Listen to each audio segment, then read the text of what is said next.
الله أكبر الله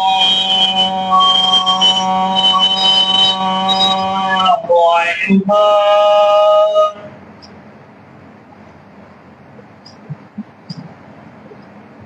أشهد أن لا إله إلا الله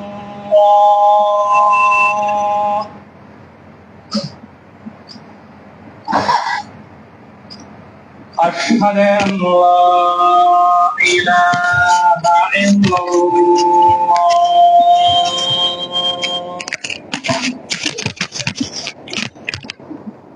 أشهد أن محمدا رسول الله أشهد أن محمدا رسول الله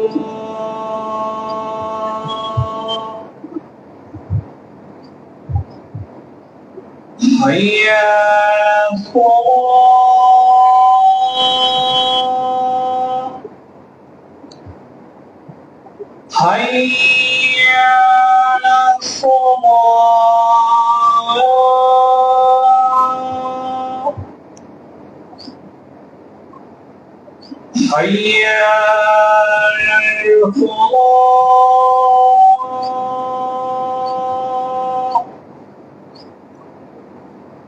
حي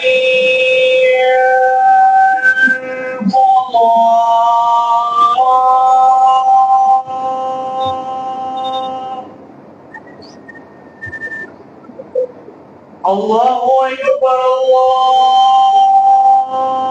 الله أكبر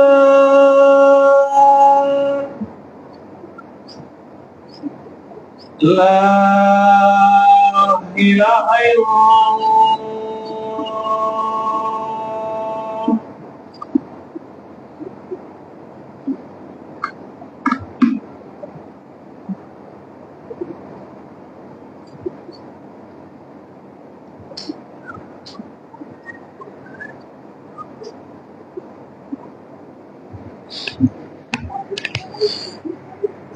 إن الحمد لله نحمده ونستعينه ونستغفره ونعوذ بالله من شرور أنفسنا ومن سيئات أعمالنا من يهده الله فلا مضل له ومن يضلل فلا هادي له وأشهد أن لا إله إلا الله وحده لا شريك له وأشهد أن محمدا عبده ورسوله اللهم صل على محمد وعلى آل محمد كما صليت على إبراهيم وعلى آل إبراهيم إنك حميد مجيد اللهم بارك على محمد وعلى آل محمد كما باركت على إبراهيم وعلى آل إبراهيم إنك حميد مجيد يا أيها الناس اتقوا ربكم الذي خلقكم من نفس واحدة وخلق منها زوجها وبث منهما رجالا كثيرا ونساء واتقوا الله الذي تساءلون به والأرحام இன்னல்லாஹ கான அலைக்கும் ரகீபா.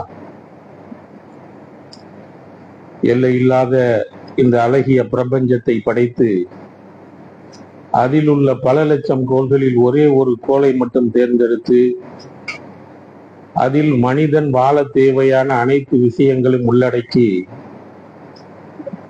நம்மையெல்லாம் அதில் வாழச் செய்திருக்கிற வல்ல ரஹ்மான் அல்லாஹுவுக்கு அனைத்து புகழும் புகழ்ச்சி, அவனது வற்றாத பெருங்கருணையும் நிகரில்லாத அன்பும் எல்லையில்லாத சாந்தியும் அகிலத்தின் அருட்கொடை அகிலத்திற்கோர் முன்மாதிரி அன்னலம் பெருமானார் ஸல்லல்லாஹு அலைஹி வஸல்லம் அவர்கள் மீதும் அவர்களது குடும்பத்தார் மீதும் நட்பிற்கு இலக்கணமாக வாழ்ந்து இஸ்லாத்திற்காக தங்களுடைய இன்னுயிரையே தந்து வாழ்ந்த உத்தம சத்திய சஹாபாக்கள் மீதும் சஹாபிய பெண்கள் மீதும் சூரியன் உதிக்கின்ற நாட்களிலேயே மிக சிறப்புமிக்க நாளான இந்த வெள்ளிக்கிழமை நாளில் சிறப்புமிக்க கடமையான இந்த ஜும்மானுடைய கடமையை நிறைவேற்றுவதற்காக மலக்குமார்களுடைய பட்டியலிலே நம்முடைய பெயர்களை எல்லாம் பதிவு செய்துவிட்டு மலக்குகள் அமர்ந்திருக்கிற இந்த சபையிலே அமர்ந்திருக்கிற நம் மீதும் நமது குடும்பத்தார் மீதும்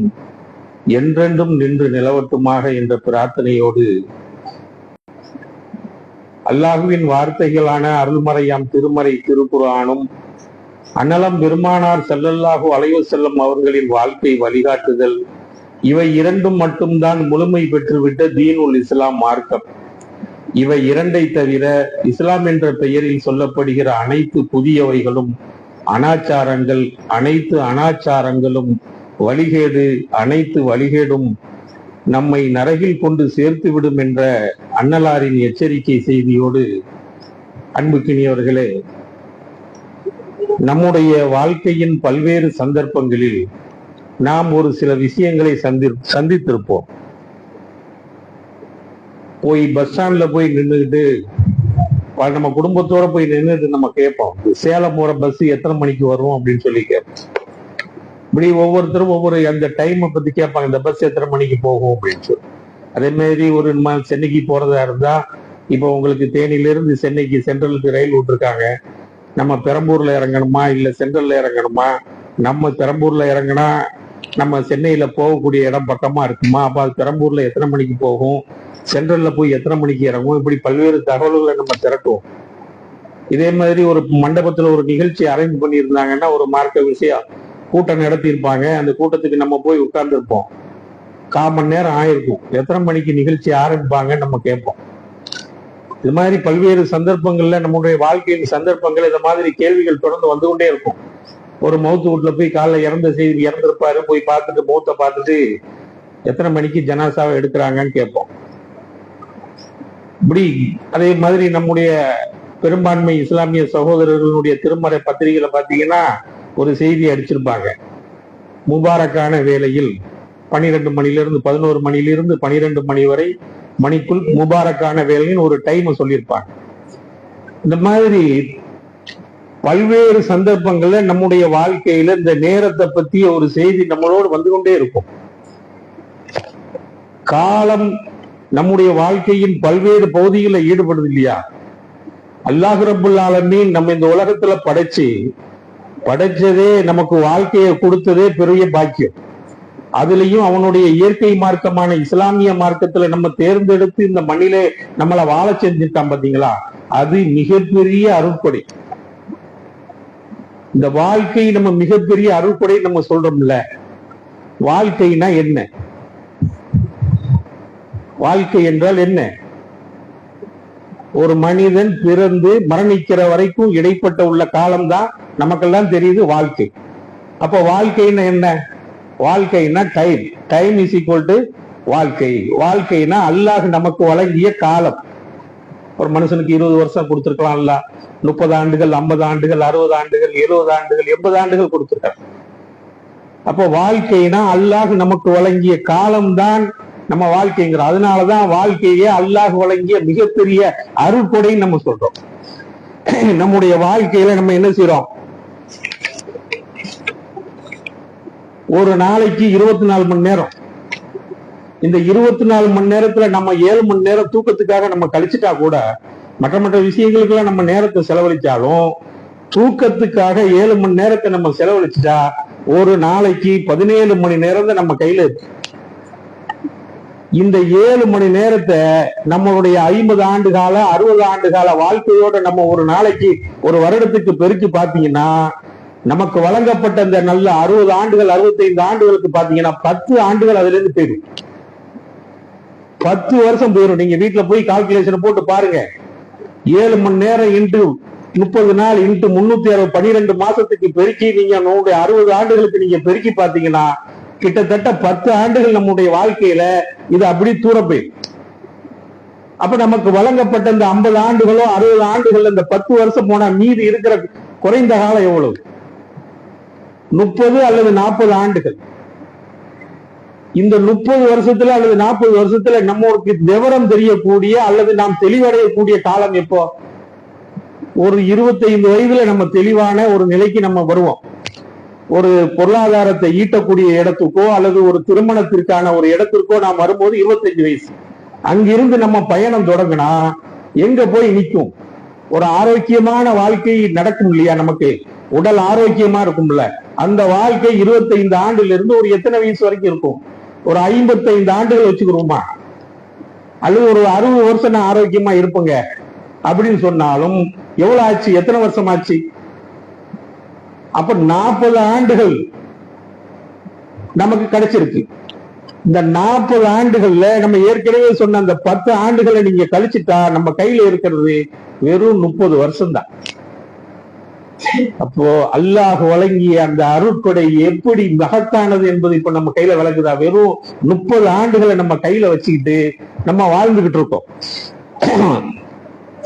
பல சந்தர்ப்பங்கள்ல இப்படித்தான் நம்ம என்ன செய்யறோம்னா, இந்த சந்தர்ப்பத்தை அல்லாஹ் வாழ்க்கையை வழங்கினான் இல்ல, இதை நம்ம வாழ்க்கையை ஃபுல்லா வீணடிச்சுக்கிட்டு இருக்கோம்.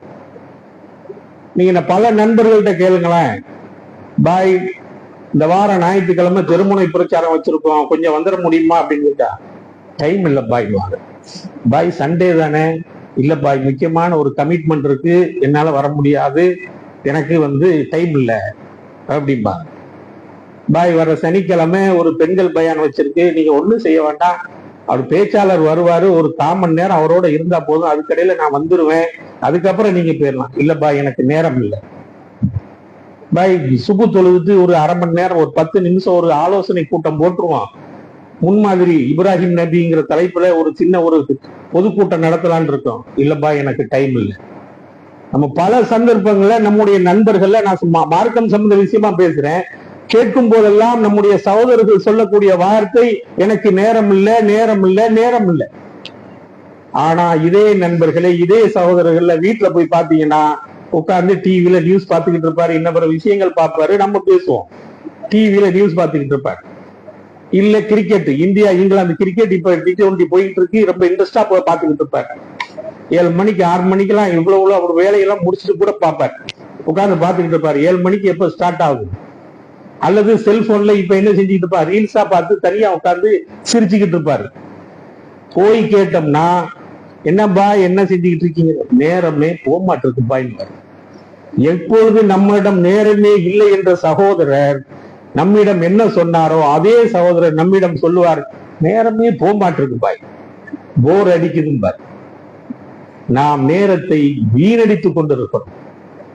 படிக்கிற காலத்தில் நம்ம சொல்லுவோம், இப்ப நம்ம கடந்து வந்த பாதையில நின்றுகிட்டு சொல்லுவோம், எங்க அத்தா எங்களை நல்லா படிக்க வச்சாங்க, ஆனா நான் தான் சரியா படிக்கா போயிட்டேன்.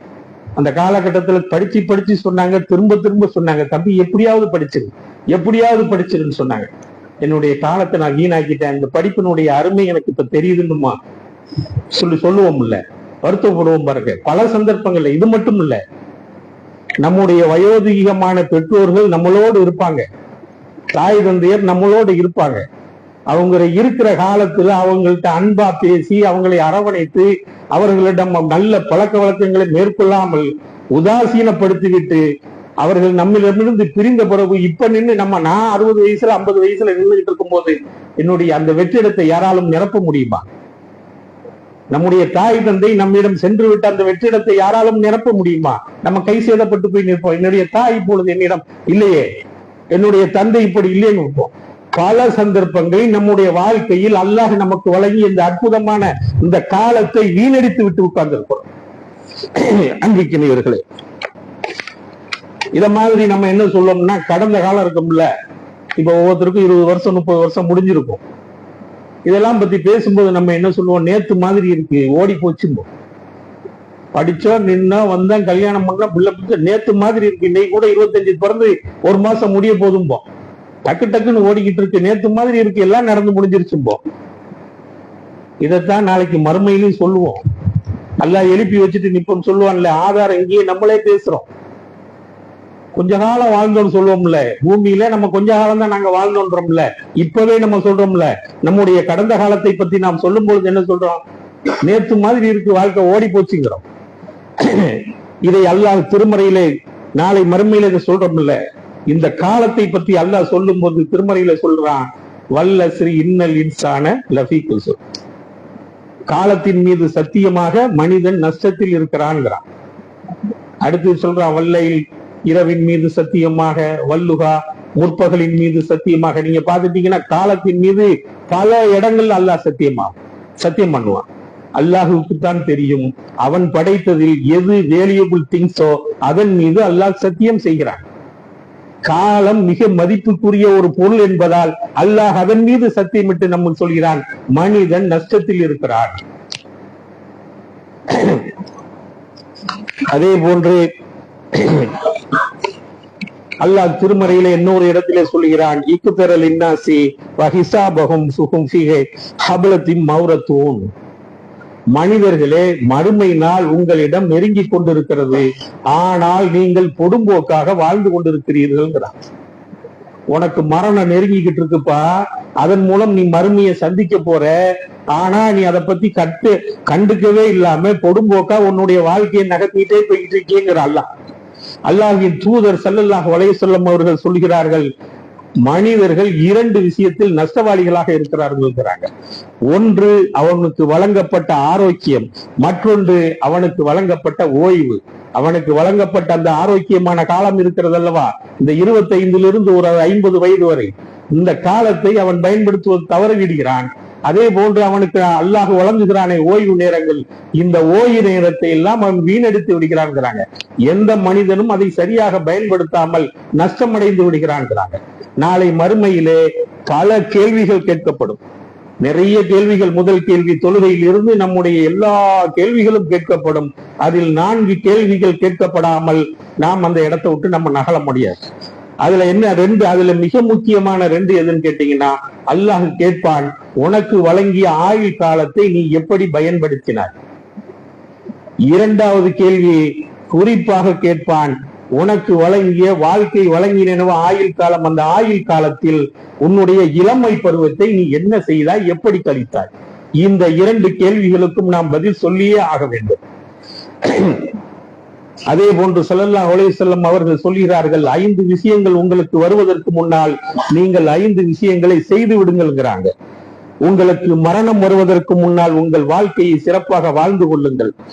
உங்களுக்கு முதுமை வருவதற்கு முன்னால் உங்கள் இளமையை சரியாக நீங்கள் பயன்படுத்திக் கொள்ளுங்கள். உங்கள் வேலை பொழுது அதிகமாக வருவதற்கு முன்னால் உங்கள் ஓய்வை நல்ல முறையில் நீங்கள் பயன்படுத்திக் கொள்ளுங்கள். உங்களுக்கு நோய் வருவதற்கு முன்னால் உங்களுடைய ஆரோக்கியமான காலத்தை நீங்கள் சரியாக பயன்படுத்திக் கொள்ளுங்கள். உங்களிடம் வறுமை வருவதற்கு முன்னால் உங்களிடம் இருக்கிற செல்வத்தை நீங்கள் சரியாக பயன்படுத்திக் கொள்ளுங்கள். அதனால்தான் அன்புக்கினியவர்களே, கடந்த கால வாழ்க்கையை நாம் இத்தனை வருஷம் நம்ம வாழ்ந்து முடிஞ்ச வாழ்க்கை பத்தி என்னத்தை சாதிச்சுட்டோம்? ஒண்ணுமே சாதிக்கல, ஓடிக்கிட்டே இருக்கு. நம்மளும் ஓடி பாக்குறோம், மோதி பாக்குறோம், முட்டி பாக்குறோம், என்ன ஒண்ணுமே மாற்றம் இல்லையேங்கிறோம். கடந்த கால வாழ்க்கையை பத்தி நம்ம செலுத்திக்கிறோம். ஆனால் மீதி இருக்கிற காலம் இருக்குல்ல, அப்ப நம்ம ஒரு காரியத்தை கையில எடுத்தா நம்ம என்ன சொல்றான், பாத்துக்குருவான், இன்னொரு 10 ஆண்டுகள் இருக்குல்ல, நமக்கு இன்னொரு வருஷம் 20 வருஷம் இருக்குல்ல. கடந்த கால வாழ்க்கையை சலித்துக் கொள்கிற நாம் மீதி இருக்கிற காலத்தை சொல்லும் பொழுது சொல்கிறோம், பாத்துக்குருவான், இன்னொரு 10-20 வருஷம் நமக்கு இருக்குல்ல, பாத்துக்குருவோங்கிறோம். இப்படித்தானே நம்முடைய வாழ்க்கை இருக்கிறது. அன்புக்கினியவர்களே, இந்த நேரம் என்பது நம்முடைய முதலீடு. Time is investment. நேரம் என்பது முதலீடு. இப்போ ஒருத்தர் வியாபாரம் பண்றாரு, ஒரு 10 லட்சம் ரூபாய், 20 லட்சம் ரூபாய், 30 லட்சம் ரூபாய், 50 லட்சம் ரூபாய் முதலீட போட்டு அவரும் தன்னுடைய உழைப்பை கொடுத்து அதுல இருந்து லாபத்தை எடுக்கிறார். மற்ற ரெகுலர் வேலைக்கு போகக்கூடிய ஸ்டாஃபோ, ஆசிரியர்களோ, இன்னும் அரசு ஊழியர்களோ, இன்னும் கடையில வேலை பார்க்கக்கூடியவங்களோ என்ன செய்யறாங்க, ஒரு மாசம் உழைக்கிறாங்க, அதுல இருந்து சம்பாத்தியத்தை எடுக்கிறாங்க, செலவழிக்கிறாங்க. இது ரொட்டீனா ஓடிக்கிட்டு இருக்கு. ஆனால் புத்திசாலி மனிதர்கள் என்ன செய்வாங்க, பணத்தை முதலீடு செய்வார்கள். அந்த பணம் அவர்களுக்கு சம்பாதித்து கொடுத்து கொண்டே இருக்கும். மணியை இன்வெஸ்ட் பண்ணிடுவாங்க. அந்த இன்வெஸ்ட்மெண்ட் அவங்களுக்கு ஏர்ன் பண்ணி கொடுத்துக்கிட்டே இருக்கும். நம்முடைய பாஷையில நம்மளுடைய பழக்க வழக்கத்துக்கு சொல்ல போனால் நம்ம என்ன சொல்றோம், இப்போ ஒரு அபார்ட்மெண்ட்டை கட்டி வச்சுட்டாருன்னு, ஒரு 10 மாடி அடுக்குமாடி குடியிருப்பை கொடுத்துட்டாரு, மாசத்துக்கு 1 லட்சம் ரூபாய் இன்வெஸ்ட் வருமானம் அவருக்கு வந்துகிட்டே இருக்கும். மணியை இன்வெஸ்ட் பண்ணிட்டா அந்த மணி அவனுக்கு ரிட்டர்ன் எடுத்து கொடுத்துட்டு இருக்கும். நாமும் காலத்தை முதலீடு செய்ய வேண்டும். அல்லாஹ் நமக்கு வழங்கிய இந்த அற்புதமான காலத்தை நம்முடைய மறுமை வாழ்க்கைக்காக நாம் எப்படி முதலீடு செய்திருக்கிறோம். நம்ம வாழ்க்கையே நம்முடைய நிகழ்கால வாழ்க்கைக்காக பயன்படுத்திக்கிட்டு இருக்கோம்ல காலத்தை. இந்த காலத்தை நாம் மறுமை வாழ்க்கைக்காக எப்படி முதலீடு செய்து வைத்திருக்கிறோம். நாளைக்கு அங்க போய் நம்ம அறுவடை பண்ணணுமா வேண்டாமா, அந்த பலனை நம்ம ரிட்டர்ன் எடுக்கணுமா வேண்டாமா, அப்ப டைம் இஸ் இன்வெஸ்ட்மெண்ட். அந்த நேரத்தை நாம் சரியாக பயன்படுத்துகிறோமா இல்லையா? அன்புக்கினியவர்களே, ஸல்லல்லாஹு அலைஹி வஸல்லம் அவர்களுடைய வாழ்க்கை எப்படி இருந்தது? அவர்கள் தங்களுடைய நேரத்தை எப்படி அவர்கள் திட்டமிட்டு பிரித்தார்கள்? தன்னுடைய வணக்க வழிபாடுகளுக்காக ஒரு நேரத்தையும், தன்னுடைய குடும்பத்தை பராமரிப்பதற்காக ஒரு நேரத்தையும், ஆட்சி அதிகாரம் நிர்வாகம் செய்வதற்காக ஒரு நேரத்தையும், ஒரு நாளை தனக்கு வழங்கப்பட்ட நேரத்தை மூன்றா பிரிக்கிறாங்க. வணக்க வழிபாடுகளுக்கு தனியாகவும், தன்னுடைய குடும்பத்துக்கு சம்பாதித்து குடும்பத்தாரோடு நேரம் செல்வதற்காக ஒரு பகுதியையும், ஆட்சி அதிகாரம் செய்ய நீங்க அங்க போகணும் இங்க போகணும், அடுத்து யுத்தக்கட்ட போருக்கு என்ன செய்யணும், அங்க இருக்கிற கவர்னருக்கு என்ன தகவல் சொல்லணும், வரக்கூடிய வாணிப கூட்டம் மக்களுக்கு என்னென்ன செய்தி சொல்லணும், இந்த நிர்வாகத்துக்காக ஒரு நேரத்தை திட்டமிட்டு அவர்கள் அந்த நேரத்தை செலவழித்தார்கள். அன்புக்குரியவர்கள், ஸல்லல்லாஹு அலைஹி வஸல்லம் அவர்களுடைய ஆயுள் காலம் 23 ஆண்டு, அவர்களுடைய தூதுத்துவ காலம் 23 ஆண்டு காலம். மக்காவுல அவங்க 13 ஆண்டு காலம் ஏகத்துவ பணியை மக்கள்கிட்ட சொல்றாங்க. 13 ஆண்டு கால உழைப்பில் அவர்கள் ஏகத்துவத்தை சொல்லும் பொழுது சொல்லனா அடியையும் உதையையும் மிதியும் வாங்கிறார்கள். சொந்த தந்தையே, பெரிய தந்தையே அவரை என்ன செய்கிறார்? கொலை செய்ய எத்தனைக்கிறார்.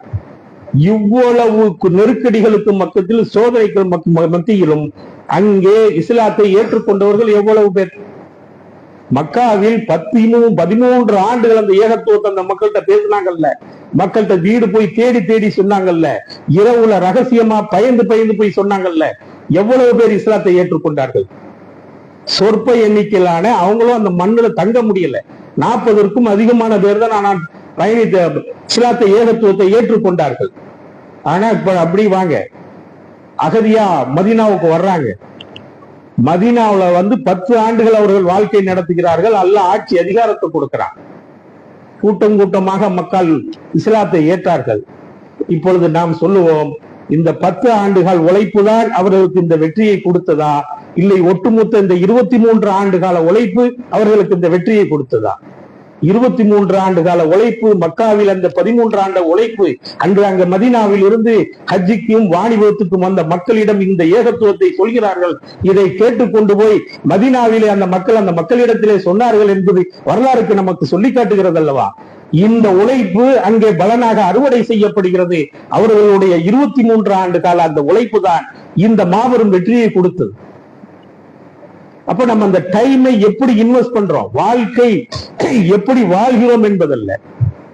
இங்க பல நூல்கள் வைக்கப்பட்டிருக்கும், திருமறையின் தமிழாக்கம் வைத்திருக்கப்பட்டிருக்கும், பல புகாரி, முஸ்லிம் போன்ற நபி ஹதீஸ் தொகுப்புகள் வைத்திருக்கப்பட்டிருக்கும். அதுல ஒரு நூல் இருக்கும், ரியாலு சாலிஹின் ஒரு நூல் இருக்கும். நீங்கள் எடுக்க படிக்க வாய்ப்பு இருந்தால் அதை எடுத்து படித்து பாருங்கள். மிக அற்புதமான ஒரு நூல். புகாரி, முஸ்லிம், திருமதி எல்லா ஹதீஸ் கிரந்தங்களுடைய செய்திகளை எடுத்து தொகுத்து, திருமறை அதுக்கு இணையான திருமறை வசனங்களை திருமறையிலே தேடி எடுத்து ரத்தின சுருக்கமாக ஒரு நூலை நமக்கு தந்திருக்கிறார் இமாம் நவவி அவர்கள். அவர்கள் ஹிஜ்ரி 1631 பிறந்து 676 இறந்து போயிடுறாங்க. அல்லாஹ் அவர்களுக்கு வழங்கிய ஆயுட்காலம் வெறும் 45 ஆண்டுகள் தான் அன்புக்குரியவர்கள். அதிலே அவர்களுடைய வாழ்க்கை வளர்ச்சி முடிந்தது போக, கல்வி கற்றது போக அவர்களுக்கு 25 ஆண்டுகள் போனால் 20 ஆண்டுகளுடைய அந்த வாழ்க்கையிலே 20க்கும் மேற்பட்ட நூல்களை எழுதியிருக்கிறார். இது அவர்களால் எப்படி சாத்தியமானது?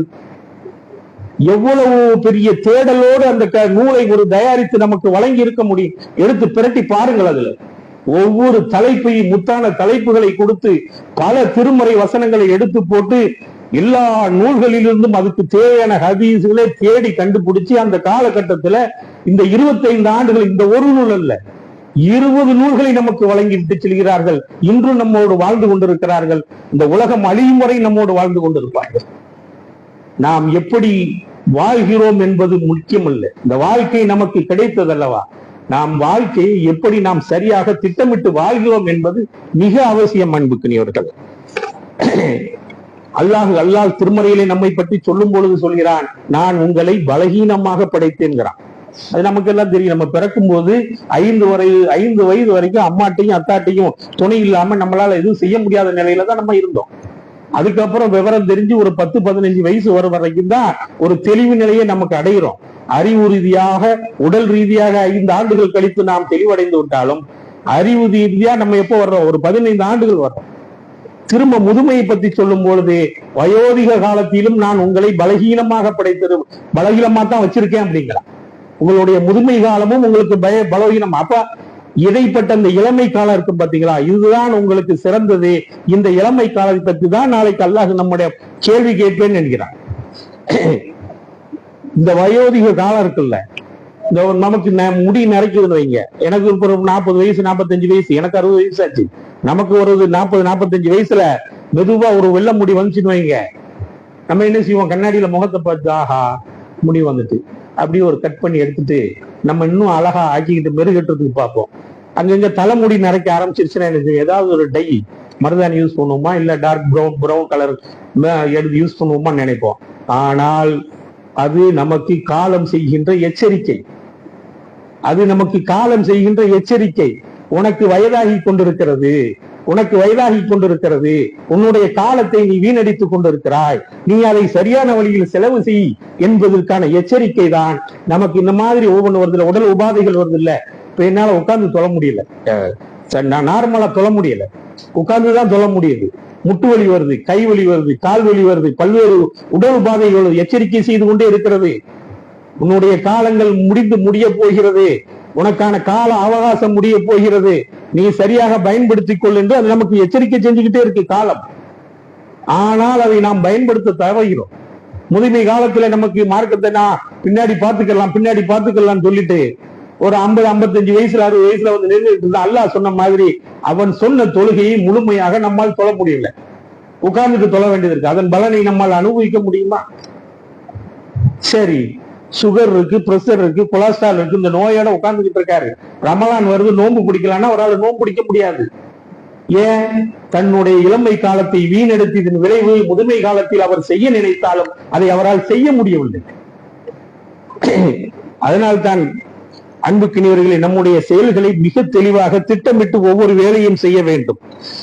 ஏன் நாம் அந்த செயலை செய்யாம பின்தள்ளி போய்கிட்டே இருக்கோம் அப்படின்னா, நமக்கு உள்ளுக்குள்ளே ஒரு நினைப்பு, நாம இப்ப மரணிக்க மாட்டோம், நமக்கு இப்ப மரணம் வராதுங்கிற எண்ணம் தான் நம்ம என்ன செய்யறது, நம்முடைய வேலைகளை தள்ளி போட்டுக்கிட்டே போகுது.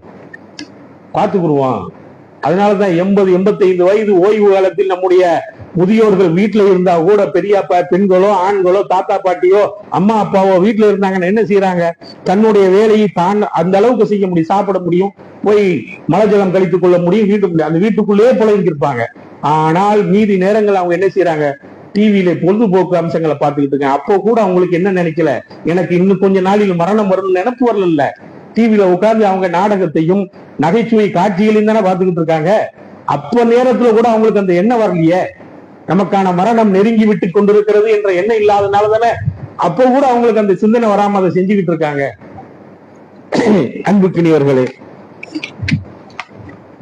காலம் என்பது பொன் போன்றது அப்படின்னு நமக்கெல்லாம் சொல்லி கொடுத்திருப்பாங்க. இந்தியாவுல நோபல் பரிசு, அமைதிக்கான நோபல் பரிசு ஒருத்தர் வாங்குறார். அவர் யாருன்னு கேட்டீங்கன்னா கைலாஷ் சத்யார்த்தி. அவர் என்ன செஞ்சாரு அப்படின்னு கேட்டீங்கன்னா, கூகுள்ல போய் நீங்க சர்ச் பண்ணீங்கன்னா தெரியும். அமைதிக்கான நோபல் பரிசு அவருக்கு கொடுக்குறாங்க. அந்த கைலாஷ் சத்யார்த்தி சைல்டு லேபர் இருக்காங்கல்ல, குழந்தை தொழிலாளர்கள், இவங்களை எல்லாம் போய் மீட் எடுத்துட்டு வர்றாரு. மீட் எடுத்துட்டு வந்தது மட்டும் இல்ல, அடுத்து அவங்கள்கிட்ட ஒரு தொடர் வாழ்க்கைக்கான என்ன செய்யணுமோ அதை செய்யறாரு. அவங்களுக்கு தேவையான கல்வி, வாழ்வாதாரம் இதை ரெடி பண்றாரு. கிட்டத்தட்ட 1 லட்சத்திற்கும் மேற்பட்ட குழந்தைகளை அவர் அப்படி மீட் எடுக்கிறாரு.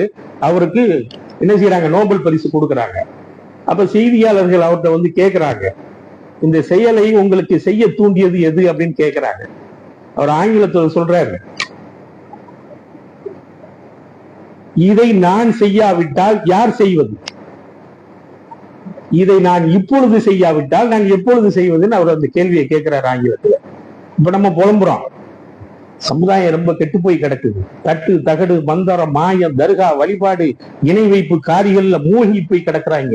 வரதட்சணை திருமணத்தை எடுத்து வரதட்சணை திருமணம் கூடிக்கிட்டே போகுது. ஆடம்பர திருமணம் எல்லை இல்லாத லெவலுக்கு போயிட்டு இருக்குது.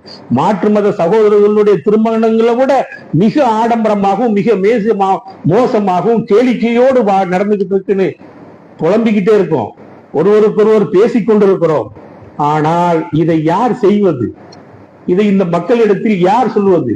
கைலாஷ் சத்யார்த்தி சொன்னார் அல்லவா, நமக்கு வழங்கப்பட்ட காலத்தில் நாம் இதை சொல்ல வேண்டுமா கூடாதா? புலம்பிக் கொண்டிருக்கிறோம், நாம் இதை சொல்லுவதும் இல்லை, அதை இப்பொழுது சொல்றதுக்கு நாம் தயாராகவும் இல்லை. நமக்குள்ளே நம்ம புலம்பிக்கிட்டு இருக்கோம், இதை எப்படி நம்ம செய்யறது?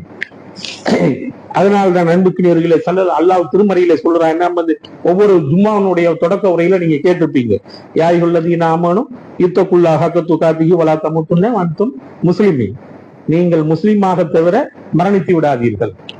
நீ மரணிக்கும் போது முஸ்லீமாக தவிர மரணித்து. நம்மள்ட்ட என்ன மக்கள் என்ன நினைக்கிறான், சாவும் போது முஸ்லீமா செத்துடணும், அவ்வளவுதான் நமக்கு போதுமில்லை என்ற எண்ணம் நமக்கு உள்ளத்தில் இருக்கிறது. ஒரு மாற்று மத சகோதரத்தில் ஏகத்துவத்தை போய் சொன்னா அவர் என்ன சொல்றாரு, எனக்கு 2 பொம்பளை பிள்ளைகள் இருக்கு, உங்க குடும்பத்துல வரதட்சணை, உங்க சமுதாயத்துல வரதட்சணை அதிகமா இருக்கு, இந்த பிள்ளையை கொண்டு கல்யாணம் பண்ணி கொடுத்துட்டு நான் ஏன்னா நானே என் மனைவி வேணா இஸ்லாத்துல வந்துருவோன்றாங்க. நம்முடைய நிலையும் அதானே இருக்கு. நம்ம என்ன நினைக்கிறோம், நீ மரணிக்கும் போது முஸ்லீமா தவிர மரணிக்காதுன்னு உடனே நம்ம என்ன நினைக்கிறோம், இப்பொழுது நமக்கு மரணம் வராதுன்னு நினைக்கிறோம். இப்பொழுது மரணம் வரல. இந்த சபையில் இருந்து நாம் எத்தனை பேர் நமக்கு வெளியே போகணும், நமக்கு உத்தரவாதம் இருக்கா? இல்ல நம்முடைய வாழ்க்கையின் பல்வேறு கட்டங்கள்ல நமக்கு மரணம் ஏற்பட்டால் அந்த மரணம் நமக்கு வெற்றிகரமான மரணமாக இருக்குமா? அந்த மரணம் நாம் மரணித்தால் அந்த மரணம் நமக்கு மகிழ்ச்சியை தருமா? இதை நம்ம நினைச்சு பார்த்தாலே நம்முடைய காலத்தை நாம் எப்படி பயன்படுத்துகிறோம் நம்ம தெளிவா இல்லை. காலம் பொன் போன்றதுன்னு சொல்றாங்கல்ல, காலம் பொன் போன்றது அல்ல. தங்கத்தை நம்ம வாழ்க்கையின் சில பகுதிகளில் தேவைக்காக இழந்திருந்தால் அந்த தங்கத்தை நம்ம திரும்ப வாங்கிடலாம், நம்ம இழந்த பொருளாதாரத்தை நம்ம திரும்ப மீட்டெடுக்கலாம் ஏதோ ஒரு காலத்துல. ஆனால் நாம் பேசிய வார்த்தைகளும் நம்மை விட்டு கடந்து சென்ற நேரமும் ஒரு காலமும் திரும்பி வரவே வராது. நீங்கள் எத்தனை கோடி கொடுத்தாலும் நாம் பேசிய வார்த்தைகளும் நம்மிடம் சென்று விட்ட காலமும் நம்மிடம் திரும்பி வரவே வராது. இதை நன்றாக உள்வாங்கியவர்களாக நம்முடைய வாழ்க்கையை நாம் என்ன செய்ய வேண்டும், சரியான திட்டமிடலோடு இந்த உலகத்துக்கு தேவையான வாழ்க்கை நேரத்தை ஒதுக்கியது போல நம்முடைய மறுமை வாழ்க்கைக்காக நம்முடைய நேரத்தை முதலீடு செய்து மறுமையிலே நாம் வெற்றியடைந்த நன்மக்களாக மாற வேண்டும் என்று பிரார்த்தித்தவனாக எனது முதல் உரையை நிறைவு செய்கிறேன். வாழ்ந்தது அவனால்